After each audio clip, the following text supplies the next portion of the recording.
Hey juniors, welcome back to the channel. आज हम करने वाले हैं नॉन रैंडम सैम्पलिंग के बारे में। जैसे हमने प्रीवियस 2 वीडियोज़ में पढ़ा types of sampling, random and non random. और रैंडम को हमने ब्रीफ में पढ़ा था हमारी प्रीवियस वीडियो में। अगर आपने वो 2 वीडियोज़ नहीं देखी तो उसका डिस्क्रिप्शन बॉक्स में लिंक गिवन है, उसे ज़रूर देखिएगा। और आज हम करेंगे non random sampling. So let's start. Non random sampling में जो सिलेक्शन होता है सैम्पल का, वो डिपेंड करता है इन्वेस्टिगेटर की जजमेंट पे, चांस पे डिपेंड नहीं करता। जैसे हम रैंडम सैम्पलिंग को बोलते थे प्रोबेबिलिटी सैम्पलिंग, क्योंकि उसमें सबका चांस होता था तो कोई भी पार्ट जो है पॉपुलेशन का सिलेक्ट हो सकता था सैम्पल में। बट इसमें कोई चांस की बात नहीं है। यहाँ पे जो सिलेक्शन होगा सैम्पल का वो डिपेंड करेगा जजमेंट पे। किसकी जजमेंट पे? इन्वेस्टिगेटर की जजमेंट पे। The selection of sample depends on judgment of investigator rather than chance। इसको हम नॉन प्रोबेबिलिटी सैम्पलिंग भी बोलते हैं कि इसमें प्रोबेबिलिटी का कोई चांस नहीं है, किसी को चांस नहीं मिलेगा। यहाँ जजमेंट होगी और जजमेंट के बेस पर ही क्या होगा, सैम्पल जो है सिलेक्ट होगा। इसको करने के बेसिकली 3 मेथड होते हैं। नॉन रैंडम सैम्पलिंग के जो मेन 3 मेथड्स हैं वो 3 मेथड्स हैं हमारे। फर्स्ट है हमारा जजमेंट सैम्पलिंग, सेकेंड है हमारा कोटा सैम्पलिंग, और थर्ड है हमारा कन्वेंस सैम्पलिंग, कन्वीनियंस सैम्पलिंग। क्या है थर्ड? हमारा कन्वीनियंस सैम्पलिंग। फर्स्ट क्या है हमारा जजमेंट, सेकेंड क्या है कोटा, और थर्ड है कन्वीनियंस। सबसे पहले आज हम पढ़ेंगे जजमेंट सैम्पलिंग के बारे में कि जजमेंट सैम्पलिंग किसे कहते हैं।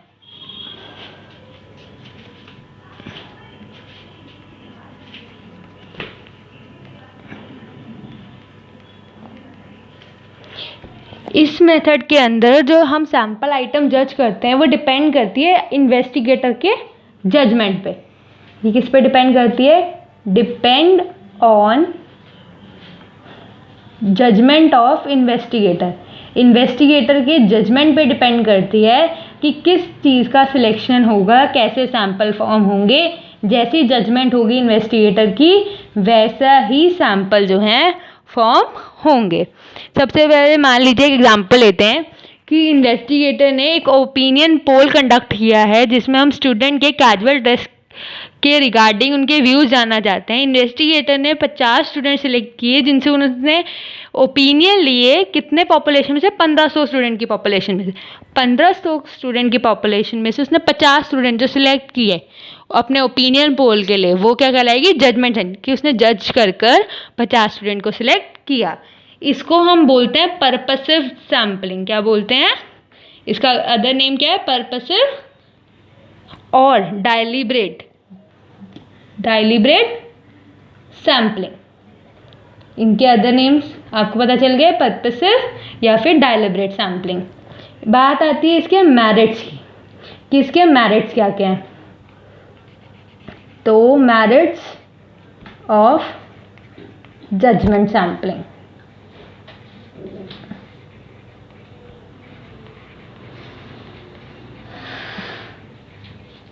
तो इसका फर्स्ट मेरिट है सिंपल एंड इजी। जब मैंने खुद ही जज करके सिलेक्शन करना है तो वो मेथड सिंपल भी हो गया और मेरे लिए क्या हो गया? इजी भी हो गया। सेकंड है प्रॉपर रिप्रेजेंटेटिव। ये प्रॉपर रिप्रेजेंटेटिव होता है क्योंकि जो इन्वेस्टिगेटर है वो अपनी पूरी नॉलेज लगाकर यूनिवर्स में से सिलेक्शन करता है।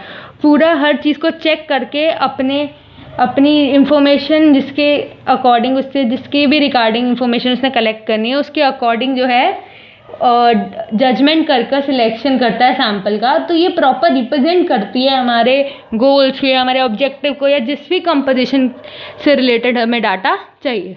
Avoid irrelevant item. इसमें इररेलेवेंट और अननेसेसरी आइटम जो हैं सैम्पल में आने से बच जाती है कि सैम्पल में इररेलेवेंट आइटम्स का इन्वॉल्वमेंट नहीं होता।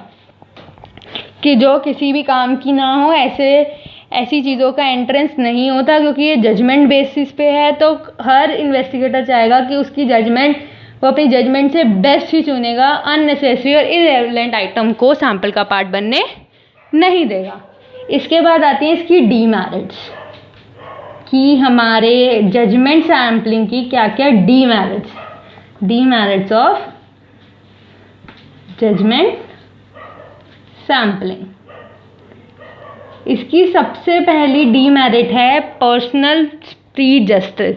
इसमें जो इन्वेस्टिगेटर है वो पर्सनल बायस कर सकता है, पर्सनल लेवल पर जाकर सिलेक्शन कर सकता है। इससे ऐसा भी हो सकता है कि हमारी जो यूनिवर्स है वो प्रॉपरली रिप्रेजेंट ही ना हो, क्योंकि वो पर्सनल बायस कर रहा है। पर्सनल बायस पे मान लीजिए एक स्कूल है, वहाँ पर एक टीचर है, उसके रिगार्डिंग वो कुछ, उसको एक क्लास में से 10 स्टूडेंट सेलेक्ट करने हैं, जिस क्लास की स्ट्रेंथ है 40 स्टूडेंट्स की। तो उसमें से वो उन 10 स्टूडेंट को सिलेक्ट कर रही है जो उसकी नज़र में, जो उसके सामने बहुत अच्छी जिनकी इमेज है। बट मान लीजिए उसके अंदर जो हम जिसके रिगार्डिंग उसे इन्फॉर्मेशन चाहिए, उसमें उसको लो कैटेगरीज के स्टूडेंट भी चाहिए, एवरेज कैटेगरी, उसने वो तो लिए नहीं। यहाँ पे क्या हो गया? Personal bias. तो क्या हो गया? Personal bias. सेकेंड है एरर ऑफ जजमेंट, कि अगर जज करने में किसी को एरर हो गया, मतलब कई बार ये होता है कि हम किसी को रॉन्ग ही जज कर लेते हैं, तो उस केस में भी हमारा जो डाटा है वो गलत प्रूफ हो सकता है। ये एक ऑब्जेक्टिव मेथड नहीं है, क्योंकि जजमेंट से सैम्पलिंग करना किसी भी पॉइंट ऑफ व्यू से रीजनेबल नहीं है। कि हम किसी को जज करके उस पर सैम्पलिंग कर रहे हैं, तो वो एक अच्छे मेथड की पहचान नहीं कहलाती। कि हमारा जो ऑब्जेक्टिव मेथड्स होते हैं उनमें ये प्रूफ नहीं होता कि हम किसी को जज करें एंड देन उसका सिलेक्शन करें, तो ये एक ऑब्जेक्टिव मेथड नहीं होता। अगर आप चाहें तो वीडियो को पॉज करके जजमेंट सैम्पलिंग के बारे में नोट कर सकते हैं। सेकेंड है हमारी कोटा सैम्पलिंग। इसके अंदर क्या करते हैं, पॉपुलेशंस को वेरियस ग्रुप्स में डिवाइड कर देते हैं और कोटास को फिक्स कर देते हैं। तो फिर इन कोटास के अंदर जो सिलेक्शन होती है वो पर्सनल जजमेंट के बेसिस पे होती है, पर इसमें हम क्या करते हैं, कोटास बना देते हैं। जैसे एक एग्जांपल लेते हैं कि एक टीवी व्यूअर का सर्वे लेना है, तो इंटरव्यूअर को बोला गया कि इंटरव्यू 500 लोगों का होगा जो एरिया में रहते हैं, एक सर्टेन एरिया में रहते हैं। उसमें से 55% हाउसवाइफ्स होनी चाहिए, 30% स्टूडेंट होने चाहिए, 10% एम्प्लॉय और 5% बचे हुए चिल्ड्रंस होने चाहिए। तो इसमें हमने क्या किया, इंटरव्यूज़ के लिए कोटा फिक्स कर दिया कि किस कोटे में से, कि मान ली कितनी हाउसवाइफ्स होनी चाहिए, उसमें कितने स्कूल स्टूडेंट होने चाहिए, कितने एम्प्लॉयज, हमने कोटा फिक्स कर दिया। अब इसमें वो अपने पर्सनल बेसिस पर सिलेक्ट कर सकता है कि उसे कौन से हाउसवाइफ से इंटरव्यू लेना है, कौन से स्टूडेंट से इंटरव्यू, बस उसे हमने बता दिया कि किस रेशो में हमने किस कोटा में से कितना पार्ट लेना है। ये जो होता है ये स्पेशल फॉर्म होती है हमारी स्ट्रैटिफाइड सैम्पलिंग की। अगर आपने मेरी पिछली वीडियो देखी होगी तो आपको पता होगा स्ट्रैटिफाइड सैम्पलिंग किसे कहते हैं। स्ट्रैटिफाइड सैम्पलिंग का मतलब है कि हम पॉपुलेशन को छोटे छोटे ग्रुप्स में डिवाइड कर देते हैं, जिसको हम बोलते हैं स्ट्रैटा, और ये पार्ट है हमारे रिस्ट्रिक्टेड रैंडम सैम्पलिंग का। ये स्पेशल फॉर्म होती है हमारी किसकी, स्ट्रैटिफाइड सैम्पलिंग की, और ये पॉपुलर होती है हमारे मार्केट सर्वेज में। मार्केट सर्वेज में क्यों पॉपुलर होती है, क्योंकि उसमें कोटाज ही सेट किए जाते हैं कि इतने लोग इस कैटेगरी के होने चाहिए, इतने लोग इस कैटेगरी के होने चाहिए सर्वे के लिए।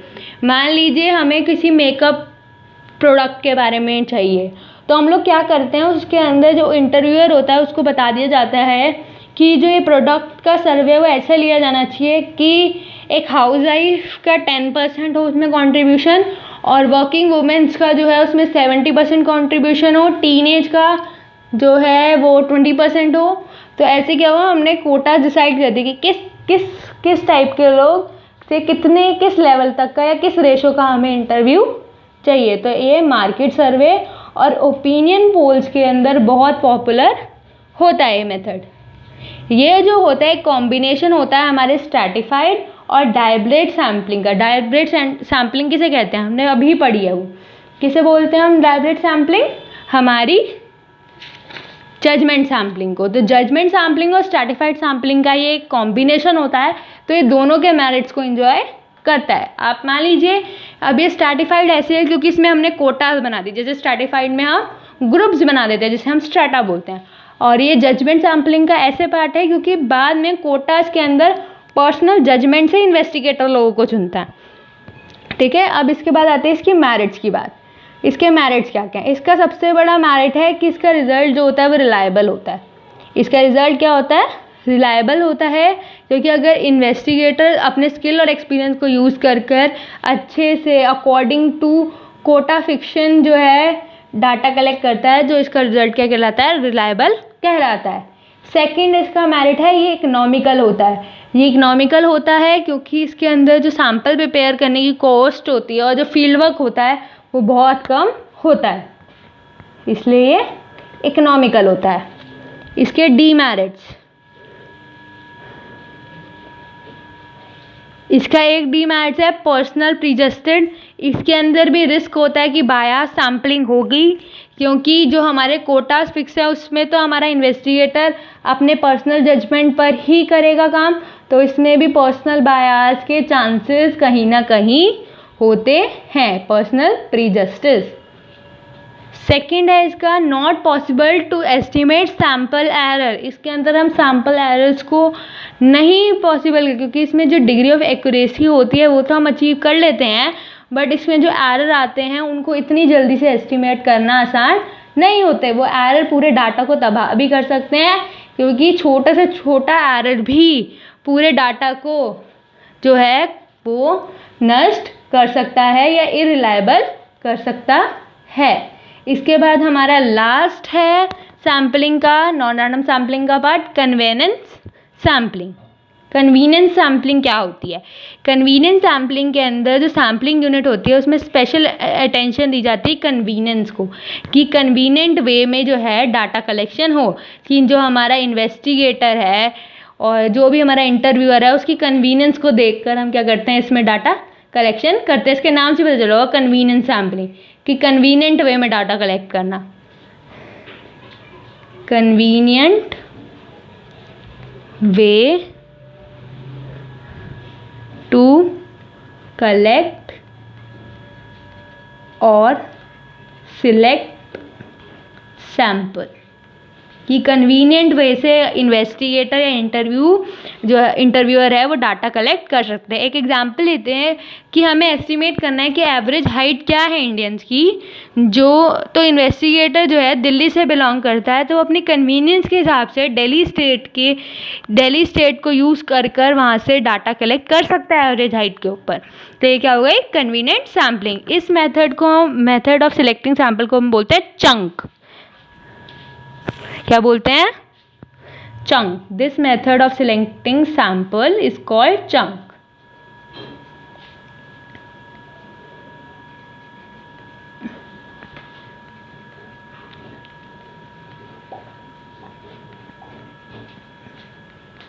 इज कॉल्ड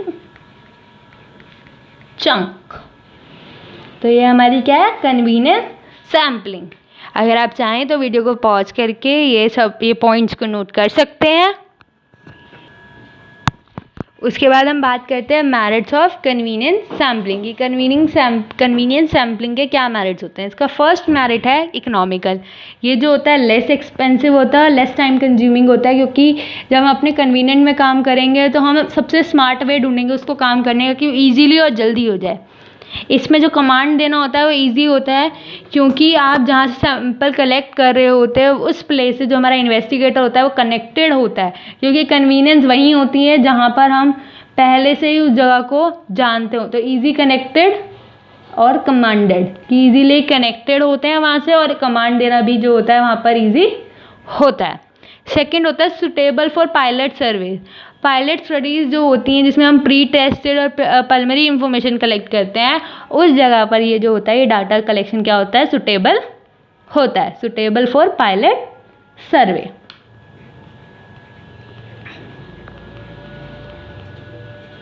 इसके बाद बात आती है इसके डीमेरिट्स की। तो इसका सबसे पहला डीमेरिट्स है ये लैक ऑफ रिप्रेजेंटेटिव, कि ये जो डाटा होता है रिप्रेजेंटेशन के लिए लैक होता है, क्योंकि ये कन्वीनियंस के बेस पे कलेक्ट किया जा रहा है, तो इसके अंदर पूरा यूनिवर्स हार्डली रिप्रेजेंट होता है, क्योंकि जब हम कन्वीनियंस के बेस पे कुछ काम करते हैं तो वहाँ पर आप देखेंगे कुछ ना कुछ ऐसी चीज़ें होती हैं जहाँ हम मात खा ही जाते हैं। उसके बाद पर्सनल प्रीजस्टिस का पॉइंट तो आएगा ही, जहाँ से आप कनेक्टेड हैं वहीं से डाटा कनेक्ट, तो आप ये सोचेंगे कि मैं अपने लोगों से डाटा कलेक्ट करूं, उनसे करूं जिन्हें मैं जानता हूं, तो वहाँ पे पर्सनल बायस की सिचुएशन आ जाती है। सबसे लास्ट पॉइंट है इसका अनसेटिस्फैक्ट्री रिजल्ट क्या होता है? क्योंकि समटाइम कन्वीनियंस के चक्कर में जो रिजल्ट आता है वो अनसेटिस्फाइडेबल होता है, मिसलीड कर देता है कभी कभी हमारे टॉपिक्स को, तो ये होता है अनसेटिस्फैक्ट्री रिजल्ट्स। तो ये थे हमारे merits and demerits of convenience sampling. I hope आप लोगों को समझ आया होगा। अपने डाउट्स हमसे कमेंट सेक्शन में पूछ सकते हैं। एंड आज हमारे टाइप्स ऑफ सैम्पलिंग के सारे टाइप्स, सारे फीचर, सारे मेरिट्स और डीमेरिट्स कवर हो गए हैं। हमारी नेक्स्ट वीडियो में हम एक क्विक रिवीजन डालेंगे। आज ये टॉपिक बहुत वास्ट है, हमने 3 वीडियोज़ में कवर किया है, तो इसलिए हम इसकी क्विक रिवीजन वीडियो अलग से अपलोड कर रहे हैं ताकि एग्ज़ाम के टाइम पे आप एक अच्छी सी रिवीजन ले सकें, वो भी जल्दी से जल्दी। सो आप stay tuned, stay connected. Thanks for watching.